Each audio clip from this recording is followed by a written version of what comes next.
அனைவருக்கும் வணக்கம். வாய்ப்பு வருவதற்கு முன்னரே அதற்கு நாம் தயாராக இருப்பதுவே வெற்றியின் ரகசியம் என்று கூறி இன்றைய வகுப்பில் BSA 2023 சாப்டர் 5 ஆவணங்கள் டாக்குமெண்ட் எவிடன்ஸ் 56 to 93 ஓகேவா. இதில் இன்று நாம் பார்க்க இருக்கின்ற பிரிவு என்றால் section 75. Already Indian evidence act 1872 எங்கே இருந்தது என்றால் 76 இருந்தது. ஓகே, என்ன சொல்லுது இது? Certified copies of public documents, பொது ஆவணங்களுடைய அந்த சான்றளிக்கப்பட்ட நகல். அப்படி என்றால் என்ன? இப்போ நம்ம வாங்குறோம்ல சார், சர்டிஃபிகேட் வாங்கினாங்க, காப்பி வாங்கினாங்க அப்படின்றோம், ரிஜிஸ்டர் ஆஃபீஸ் போகிறோம், அங்கே போய் வாங்குகிறோம். அப்படின்னா அது எவ்வாறு இருத்தல் வேண்டும், யார் கொடுக்க வேண்டும், அதற்கு நாம் என்ன செய்ய வேண்டும், இதெல்லாம் டீட்டெயிலாக பார்க்க போகிறோம். இப்போ முதலாவதாக, every public officer having the custody of a public document which any person having right to inspect shall give that person on demand a copy of it on payment of the legal fees.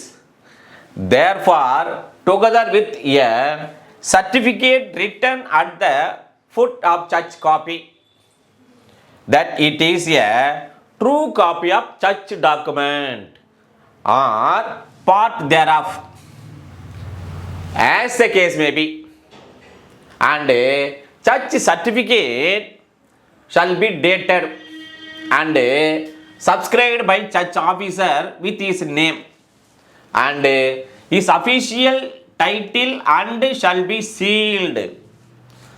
Whenever such officer is authorized by law to make use of a seal and such copies so certified shall be called certificate copies. அவைதான் certificate copies என்று அழைக்கப்படும். சரி, இப்போ வழக்கம் போல் நம்ம அப்படியே ஒரு பட விளக்கத்தோட ப்ராக்டிக்கலாக பார்த்துட்டோம்னா அன்றாட நாம் செய்கின்ற வேலை தான். எல்லாரும் தெரியாமல் கூட செய்துன்னு இருப்பாங்க. ஆனால் எவிடன்ஸ் ஆக்டில், அதாவது பாரதிய சாட்சி அதிநியத்தில் இப்போது சொல்லிடுறது பார்ப்போம். இப்போ இவர் தான் வந்து பப்ளிக் ஆஃபீஸர். இவர் என்ன பண்ணால் எவ்வரி பப்ளிக் ஆஃபீஸராக ஒவ்வொரு அந்த பொது அலுவலரும் அவருடைய கஸ்டடியில் இருக்கின்ற ஆவணங்கள் இருக்கின்றது. உதாரணத்துக்கு இந்த ஆவணம் வச்சுங்களேன். அதே போன்று இப்போ இவர் வந்து ரைட் டு இன்ஸ்பெக்ட், இவர் கஸ்டடியில் இருக்கிறவர். இவர் யாருன்னா அந்த ஆவணங்களை ஆய்வு செய்வதற்கான உரிமை படைத்திருக்கின்ற இந்த நபர். இவர்களையும் இருக்கின்ற போது இப்போ நமக்கு வந்து உதாரணத்துக்கு இந்த ரிஜிஸ்டர் ஆஃபீஸ் வச்சுங்களேன். இவங்க 2 பேர், இவர் வந்து பப்ளிக் ஆஃபீஸரு, இவருடைய கஸ்டடியில் நம்முடைய சேல்டியுடைய அந்த காப்பி இருக்குது இவருடைய கஸ்டடியில். இவர் யாருன்னு சொன்னால் அந்த மாதிரி டிஆர்ஓ யாராவது இருப்பாங்களா, வேறு யாரோ இருக்காங்க, அவங்க இன்ஸ்பெக்ட் பண்ண அதிகாரம் இருக்கின்றது. இப்போ இவ்வாறு இருக்கின்ற போது இப்போ எனக்கு என்னுடைய சேல்டிட் இருக்குது, அது தொலைஞ்சு போச்சு, இல்லை இன்னொரு நான் சர்டிஃபிகேட் காப்பி கேட்குறாங்க, ஏன்னா ஒரிஜினல் தாக்கல் பண்ண முடியாது. So I want to submit the certificate copies before the கோர்ட்னு வச்சுங்களேன், நீதிமன்றம் முன்னால் தாக்கல் செய்ய வேண்டும். அப்போ நான் அந்த சர்டிஃபிகேட் காப்பி வாங்குவதற்கு என்ன செய்ய வேண்டும் என்று சொன்னால், என்ன சொல்கிறாங்கன்னா, சட்டப்படி நான் அந்த சர்டிஃபிகேட் காப்பியை வாங்குவதற்கு எவ்வளோ ஃபீஸ் கட்ட வேண்டுமோ அந்த ஃபீஸ் என்ன பண்ணும், அது அந்த வழக்கை கட்ட மாதிரி என்ன பண்ணணும், ஃபீஸ் செலுத்த வேண்டும். செலுத்திய பிறகு அந்த எழுதுவாங்க, ஃபுட் நோட் எழுதுவாங்களே. இப்போ உதாரணம் எழுதிட்டா அங்கே எழுதி கொடுக்கும்போது என்ன பண்ணுவாங்க, இந்த ட்ரூ காப்பி, இதை பாருங்கள், இது உதாரணத்துக்கு பாருங்கள், ட்ரூ காப்பின்னு போட்டு எழுதுவாங்க. இல்லை அதனுடைய ஒரு பகுதி, அதாவது ட்ரூ காப்பினா டோட்டலாக அந்த என்னுடைய சேல் டீட் மொத்தமே வாங்குறது, இல்லை ஒரு பார்ட் அதனுடைய பகுதி மட்டும் தான் வேணும் எனக்கு அப்படின்னு சொன்னால் என்ன பண்ணுறது, அந்த பகுதியும் அது ஆஸ் த கேஸ் வேணால் எது வேணுமோ அதுக்கேற்ற மாதிரி ஃபீஸ் கட்டிட்டு வாங்கிக்கிறோம். சரி, இவ்வாறு வாங்கிவிட்ட பிறகு இது முடிஞ்சிச்சு. இப்போ நான் இவருக்கு ஆஃபீஸரு, இவர்கிட்ட நான் வந்து பேமெண்ட் பண்ணிட்டேன், சர்டிஃபிகேட் காப்பி சொல்லிட்டா ஃபுட் நோட்டு எழுதி உண்மை நகல்னு எழுதிட்டாங்கல்ல.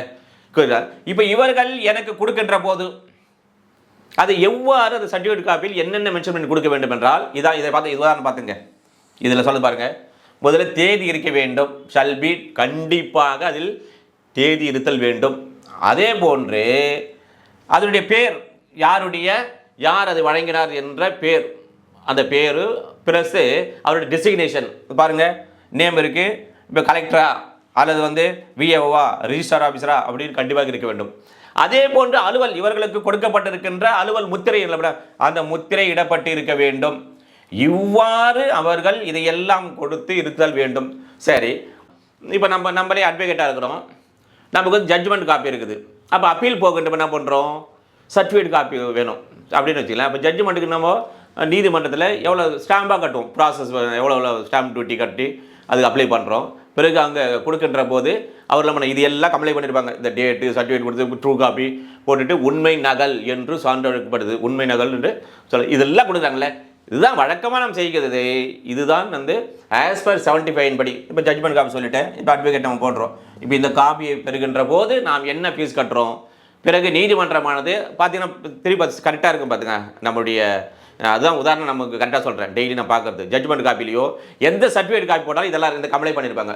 நத்திங் பட் இட்ஸ் 75 BSA தான். இவ்வாறாக அழைக்கப்படுவது, இவ்வாறு இந்த ப்ராசஸ்லாம் நடைபெறுவது தான் certificate copy of the public document. இப்போ இந்த பிரிவுக்கான எக்ஸ்பிளனேஷன் விளக்கம் பார்க்கணும். என்னவென்றால், any officer who by the ordinary course of official duty is authorized to deliver such copies shall be deemed to have custody of such documents within the meaning of this section. இப்போ இவர் தான் officer இருக்காரு. இந்த ஆஃபீஸரானவர் அவருடைய அலுவலுடைய அந்த வேலைகளை செய்கின்ற போது, இந்த கோர்ஸ் ஆஃப் நடைமுறை நடப்பு முறையில் அவர் அந்த அலுவல் முறையை செய்து கொண்டிருக்கின்ற போது அவருக்கு அத்தகைய அந்த உண்மை நகலை வழங்குவதற்கான உரிமை இருக்கின்ற போது, அவ்வாறு இவரால் வழங்கப்படுகிறது என்று சொன்னால், அது எவ்வாறு கருத்தில் எடுத்துக்கொள்ளுதல் வேண்டும் என்று சொன்னால், அத்தகைய ஆவணமானது இவருடைய பாதுகாப்பில் இருந்து அளிக்கப்பட்டதாக அதை கருத்தில் எடுத்துக்கொள்ளுதல் வேண்டும் என்றுதான் இந்த எக்ஸ்பிளனேஷன் கொடுக்கப்பட்டிருக்கிறது ஃபார் 75 செக்ஷன் BSAவுக்காக. இப்போ கேஸ் ஆசை பார்ப்போம். Banarasi Devi Shrimati versus Janaki Devi Shrimati, all India reporter 1959, Patna, page number 172. இந்த வழக்கு என்ன சொல்கிறாங்கன்னு சொன்னால் நோட் பண்ணிங்க. அதாவது இப்போ ஒரு ஆஃபீஸர் இருக்கார், இவருக்கு அந்த ஆவணத்தை இன்ஸ்பெக்ட் செய்வதற்கு எந்த விதமான உரிமையும் இல்லாது இருக்கின்ற போது சட்டத்துக்கு புறம்பாக இவ்வாறு இவரிடமிருந்து ஒரு காப்பி ஆஃப் சர்டிஃபிகேட் வாங்குறாங்க. அப்படி என்றால் உண்மை நகலை வாங்குகிறார்கள் சொன்னால் அது இப்போ நீதிமன்றத்தில் அதை தாக்கல் செய்கின்ற போது அது சாட்சியமாக ஏற்றுக்கொள்ளுமா என்றால் ஏற்றுக்கொள்ளப்பட மாட்டாது. இன்அட்மிசபிள் ஆஸ் எவிடன்ஸ் என்று சொல்லுகிறதா. ஓகேவா? சரி, இப்போ இன்னொரு case Rasu, C Thimmappa versus Mariappa, all India reporter 2008, கன் 107. இது என்ன சொல்கிறாங்கன்னா, இப்போ சர்டிஃபிகேட் காப்பி வழங்கி விட்டார்கள், உண்மை நகல் போட்டு நான் வாங்கிட்டு வாங்கிட்டு நீதிமன்றத்தில் போய் நான் தாக்கல் செய்கின்ற போது அதற்கு இல்லைங்க உண்மை நகலா இது, அப்படியா, இது விசாரிக்க வேண்டும், யார் இதை வழங்கியது, இந்த உண்மை நகலை வழங்கிய அதிகாரி யார், அவரை அழைத்து விசாரிக்க வேண்டும், அவரை விசாரித்தது தான் நிரூபிக்க வேண்டும் என்று என்றால் நோ, அந்த சர்டிஃபிகேட் காப்பிக்கு ஃபர்தராக ப்ரூஃப் எதுவும் தேவையில்லை என்று சொல்லதான் இந்த வழக்கு.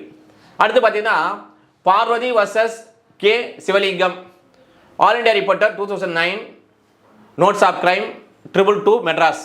இது என்ன சொல்கிறாங்கன்னா, இப்போ பர்த் சர்டிஃபிகேட் இருக்கல அத்தாரிட்டிகிட்ட வாங்குறோம்னு வச்சுங்களேன், அவ்வாறு வாங்குகின்ற அத்தாரிட்டியானவர் முறையாக அந்த ஆவணங்களை பராமரித்து வந்து அந்த பர்த் சர்டிஃபிகேட்டை பிறப்பு சான்றிதழ் வழங்கினார் என்று சொன்னால் அது சாட்சியம், அதாவது சாட்சியமாக ஏற்றுக்கொள்ளக்கூடிய ஒன்றுதான் என்று சொல்லுதான் இந்த வழக்கு. அது அட்மிசபிள், நீதிமன்றத்தால் அட்மிசபிள் என்று சொல்லுகின்ற வழக்கு தான் இந்த வழக்கு என்று கூறி, இவ்வாறு நாம் படிக்கின்ற போது அந்த செக்ஷன் இல்லாமல் இது மாதிரி கேஸ் லாஸ்களையும் எக்ஸ்பிளனேஷன் போன்றவற்றை படித்தால் தான் ஹோலிஸ்டிக்காக முழுவதுமாக நாம் புரிந்து கொள்ள முடியும் என்று கூறி அடுத்த சந்திப்போம். நன்றி, வணக்கம்.